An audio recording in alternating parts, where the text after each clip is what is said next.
Hello viewers, welcome everyone. আশা করছি সবাই অনেক অনেক ভালো আছেন। আমার হাতে দেখতে পাচ্ছেন JDL G71 এই মডেলের এই মোবাইল ফোনটিতে আপনারা কিভাবে অ্যালার্ম সেট করবেন সেটাই দেখাবো আজকের ভিডিওতে। অ্যালার্ম সেট করার জন্য প্রথমে আমরা চলে যাব এখান থেকে টুলস অপশনে, তারপর চলে যাব 3 নম্বর অপশন। এখানে দেখতে পাচ্ছি অ্যালার্ম অপশন আছে। এখন আমরা এখান থেকে এডিট বাটনে চাপ দিব। এডিট বাটনে চাপ দেওয়ার পর এখান থেকে দেখতে পাচ্ছি উপরে অন অফ অপশন আছে, এটিকে এই সাইড বাটনে ক্লিক করলে এখান থেকে অন অফ করা যায়। এটাকে অন করে দেব। তারপর আমি কোন টাইমে আর কি অ্যালার্ম দিতে চাচ্ছি সেটা সিলেক্ট করে নেব। আমি চাচ্ছি 4:30টার অ্যালার্ম দিতে। এখান থেকে 4:30 সিলেক্ট করে দিয়েছি।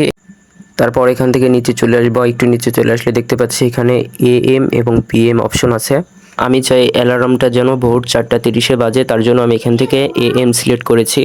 তারপর আমরা একটু নিচে চলে আসলে দেখতে পাচ্ছি রিপিট নামে একটা অপশন আছে। এখানে এই অপশনটি খুবই দরকারি। আপনার মোবাইলের অ্যালার্মটি সপ্তাহে কতদিন বাজবে এবং এটা কি একদিন বা 2 দিন বাজবে নাকি প্রতিদিন বাজবে, এটা এখান থেকে সিলেক্ট করা যায়। আমি এখান থেকে এভরিডে সিলেক্ট করে দিয়েছি, যেহেতু আমি চাই প্রতিদিন যেন অ্যালার্মটি বাজুক একই টাইমে। এখন আমরা দেখব সবকিছু ঠিকঠাক আছে কিনা। যদি সবকিছু ঠিকঠাক থাকে তাহলে ওখান থেকে সেভ বোতামে চাপ দিব। আমাদের অ্যালার্মটি সেট হয়ে গেল।